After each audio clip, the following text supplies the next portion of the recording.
Thanks to the support as a channel member, Will Johnson. I've only signed one permanent player and we're already projected to be £600,000 in debt by the end of the season. FA Cup starts today. Goodness me, could we do with a nice deep cup run to set us up nicely for the save?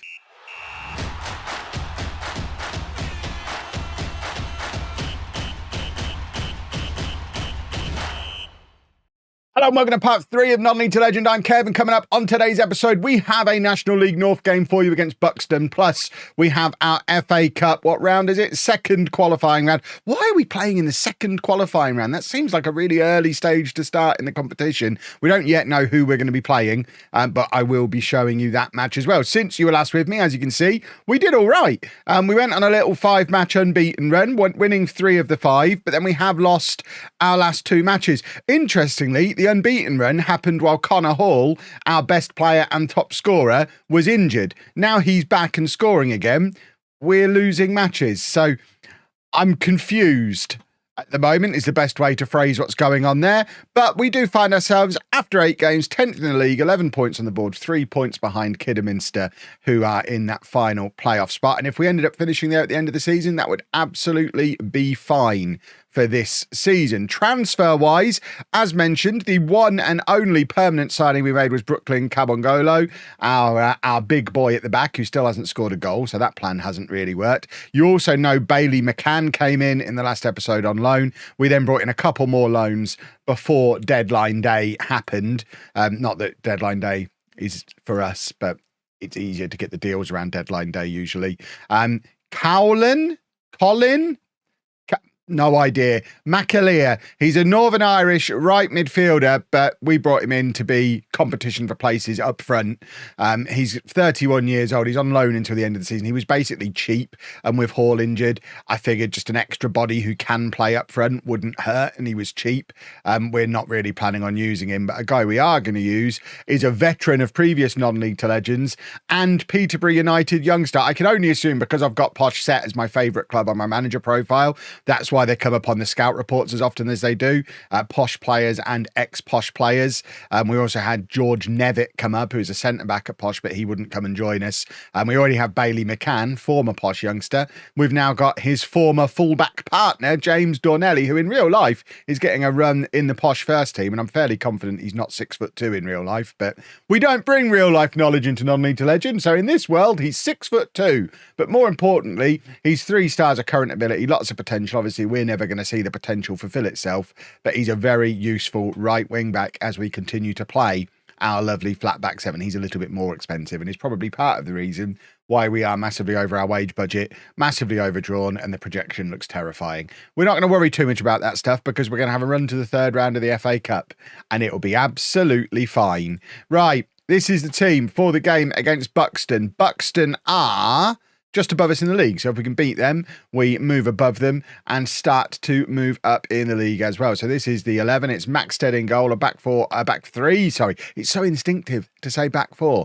The back 3 of Craig, Kabongolo, and Dean, and then the rest of the flat back 7. The defensive midfield 4 is McCann, Bates, Murrumbedzi, and Dornelli, and then Pollock is in behind Newton and Hall, who are now back together up front. And as mentioned, Connor Hall, comfortably our best player, averaging a 7.34 in his last 5 games, 3 goals. But unfortunately, those 3 goals have come in those 2 defeats that we've just had. So it seems that we can play well and win matches without him. When he's in the team, it becomes all about him and he'll score goals, but we'll lose games. We'll monitor that situation. And if it continues, I'm not afraid to bin him off if the situation dictates that he needs to be binned off. That's weird that our striker is taking a free kick all the way back there, but it is something that's come straight off the training ground. We do have a set piece coach because we are fancy, but we weren't able to actually pull off a set piece goal there, unfortunately, but it was a decent effort,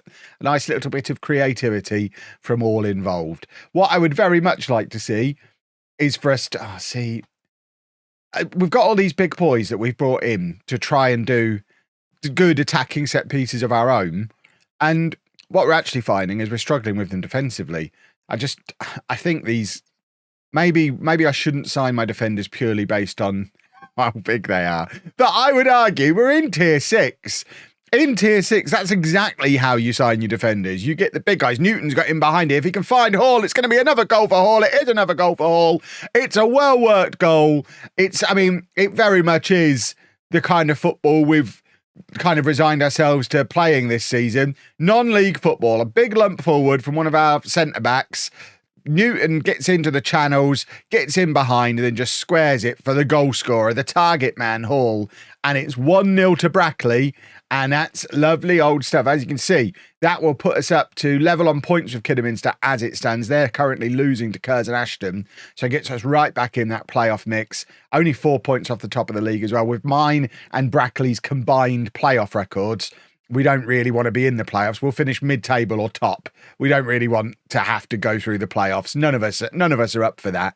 But if that's how it has to be, that's how it has to be. But if we're going to go up, we want to go up as champions. And I don't think we're going to go up this year. I don't think we're going to go up playing this style of football because it's horrible. But you know what? It's effective. We had an unbeaten run. We seem to be hard to beat, and we do create chances. So I guess I can't complain too much. Dornelli to Murrumbedzi, and now Bates, Dean, Dornelli again, and now Cabongolo to Craig. We're knocking the ball around very nicely. Bates out to Bailey McCann, who has got a lovely left foot on him. If he can cross that in, he can. And it's Hall again. I don't know if McCann or Newton get the assist there, because Newton, I think, got a touch. But, I mean, this is the game plan. Get it out wide, get the cross in for Hall. If that doesn't work, get a set piece and find one of the big boys. Newton, I think, does take a touch. I think he's robbed the assist off McCann there. No, he hasn't. McCann gets the assist. Newton not getting a touch. But 2 goals for Hall. Exactly what we were looking for after a couple of defeats. This is how you return to form, boys and girls, by grabbing a couple of goals against a team who are roughly equivalent to us in the league. And if they grab themselves a goal back just before half time, that will be upsetting. I'm not sure what Maxted's doing there. Welcome to non-league, everybody. It's been a while, but we're well and truly back. I can't even explain what's happened here. So they've got in behind, I think that's actually Craig rather than McCann. It's then hit the post, which has absolutely bamboozled Maxted. And the deflection off the post has come back to Di Girolamo, who I know is a very highly paid player at this level. I've seen him on previous non-league to legends. They're paying him an absolute fortune to be playing for them at this level. I don't want to click on an opposition player because it usually guarantees they'll score a little bit of. I mean, if you're not superstitious as a Football Manager player, you're doing it wrong. But I guess now he has scored, we probably can click on him. I want to see how much he's earning. What's the easiest way to get back to him? So Di Girolamo, £1,000 a week to play for Buxton. And he was earning it when they were down below the playable leagues as well. They've been throwing money at him for years. I don't know if that's how much he's earning in real life, but certainly in Football Manager, for a number of FMs now, that guy has been knocking around at Buxton on far too much money for the level of football that he plays at. But he is very good. He does score a lot of goals. He's not really someone you can sign off of them because you'd have to pay him too much. And he's not someone who bigger clubs want to bring in because he's not good enough for that level. But at this level, he's excellent and probably is worth the money. It's just odd that he's at a club like Buxton, but he always scores against me. Right, Dornelli on the right, plays it into Murrumbedzi, who slides it through to Newton, who, I mean, it was a very tame effort from Newton. I mean, he's been very lively, been instrumental in the 2 goals we scored. He sat there on a 7.9, but that was a poor attempt at a finish from him. He needs to start weighing in with a few more goals if we're going to continue playing this front 2. I need them both to be scoring. I'm not interested in having 1 goal scorer and 1 guy setting them up. I want 2 goal scorers. And this is upsetting because we were 2-0 up and we're throwing it all away. It's come from a set piece. We've had defensive chaos and a set piece. These are the kind of things that we should be doing to the opposition. They've had 3 shots on target. I mean, to be fair, we've also had 3 shots on target and scored twice. So we're both as bad as each other. Neither of us seem to be playing with a goalkeeper. But the momentum is now all with Buxton. We're going to offer some encouragement to the boys, but they are coming at us again. And, I mean, there's only going to be one winner at this point, isn't it? I don't think it's going to be us. And they have scored again. And this is not okay. We're playing 5 defenders and 2 defensive midfielders, and they're cutting through us as if none of those guys are there. I don't want to see the horrible replays. I would like my goalkeeper to make a save at some point. That would be a delightful novelty. It's apparently not going to happen, though. It's now 4-2. They've scored 4 goals from 5 shots. Maxted is having a nightmare performance in goal. Just make a save. His head's gone. From that first goal, the way it came back off the post, he's lost it. I don't understand how this game has turned around to the extent that it has. Right, Dornelli's going to come off for Carline. I mean, do we switch to our other tactic? I mean, we might as well. We might as well try something different. Right, we will take off one of the centre-backs as a result. I guess the obvious one is Kabongolo. He's the weakest of the lot. Lowe can come on that side. And we're going to bring Roberts on that side. So we'll sacrifice Pollock as well. We go attacking. We've gone to the 4-2-4 and just throw everybody forward. We've made all our substitutions with 25 minutes to go. I'm berating them because this is... I don't understand how you go from 2-0 up to 4-2 down just like that in a home game. This is pitiful. They don't even deserve it. It's not like they've massively outplayed us. My goalkeeper just won't make a save. What is happening? Can we just sack him? Well, we can't afford a new one. What is going on? They're not even good goals. Oh my word. How tall is Maxted? 6 foot tall. Didn't look it, did he? Berate them again. This has been appalling. We're level on XG and they've thrashed us. Absolutely thrashed us. We can't make any more changes. We just have to sit back and take it now. I am not amused. We've not had a shot a shot on target in this second half. It has been all Buxton. And they have ruined us. And I don't really understand why, which is probably an alarming thing to say. Let's not let the board hear me say that. But I don't really understand where that's gone wrong tactically, other than our goalkeeper just didn't make a save. And I don't feel like there's anything I could have done about that. But that's now 3 defeats in a row, even though we were playing so well early on.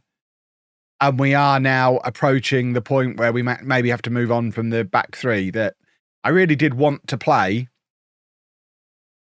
But once again, Connor Hall, he's got 5 goals in 3 games and we've lost. Are we too reliant on him when he's in the team? What a pickle. Right, FA Cup then, I guess. It seems like the board have noticed the financial problems as well. They've reduced our retained transfer revenue to 0%.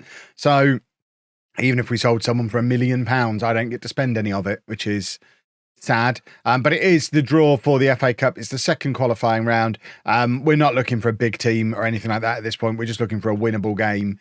In fact, should we just draw the whole thing and see who we end up playing? We are going to be playing Waltham Abbey, who are down in the non-playables. We're at home. I mean, no excuses. We must win that. We need an FA Cup run. You know what else we need?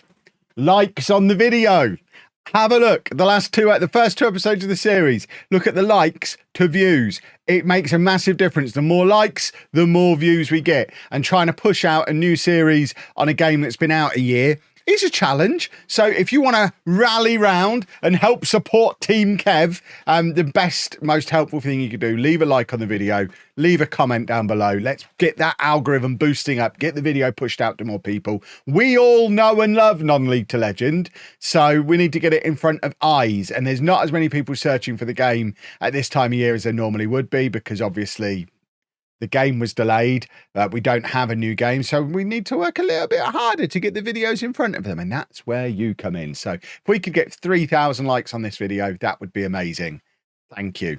I'm changing the tactic for the FA Cup. We're staying with the 3 at the back because we've got 3 good centre-backs and 2 good wing-backs and not much in the way of midfielders. So I figure it has to start working eventually. But we're switching the way the front 3 works. We're going to 2 wide men and Hall in the middle. It does mean sacrificing Newton and Pollock to get the 2 wide men out, who I would suggest these 2 aren't as good as those 2. But if it works better as a team, that's the kind of decision you have to make as a manager. We're also switching to a wing play mentality rather than my weird hybrid wing play with high pressing stuff that we had before. We're going back to basics a little bit, and we'll see how it works out. Fingers crossed. Fingers crossed, everybody. Waltham Abbey, theoretically, are rubbish, so we should beat them. If we don't, I do start to worry a little bit for my future at Brackley. I know it's very early days, but if we end up in the bottom half of the table on a losing run, hemorrhaging money and knocked out of the FA Cup by a team well below us in the pyramid, that's the kind of situation where you start getting questioned about whether or not you're the right man for the job. And I want to be the right man for the job. I love my weird little one up, one down house. Right, we're going for it with the set pieces. We've still got the long throw instruction on, obviously. I've not completely lost my mind. And McAleer, who I started the episode saying, don't really expect to use him, he's coming on the left-hand side because we needed somebody to come in on the left-hand side, and he's got himself a goal. So maybe an inspired signing. What a manager. But we did go 2-0 up in the last game, so I'm trying not to get too ahead of myself because we've seen me bottle a massive lead already in this episode, and I've very much got it in me to do it twice. Don't worry that we've done it now. It's unlikely to happen again. I've got another one in me. I've always got another one in me. I'm that kind of guy. Don't worry about it. What I am struggling with as a red-green colourblind person as well is these kits. I don't know who my players are until the names appear above them. And I'm not fluent with everybody's names yet because we're so early in the series.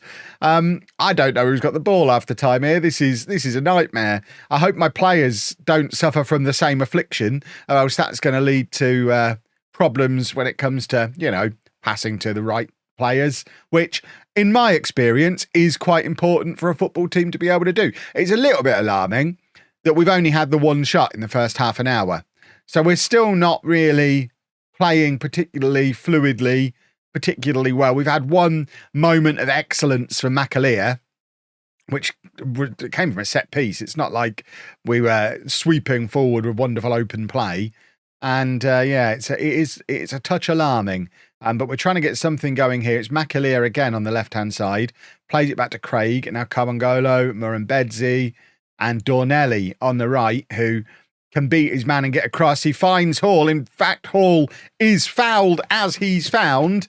And we've got a penalty just before half-time, and it's going to be Hall stepping up to hopefully score again. And then we get to find out if his goals are cursed, because he's missed. So we're not going to find it out. I mean, that was a terrible penalty. The goalkeeper managed to go for it legs first and still get his hands to it.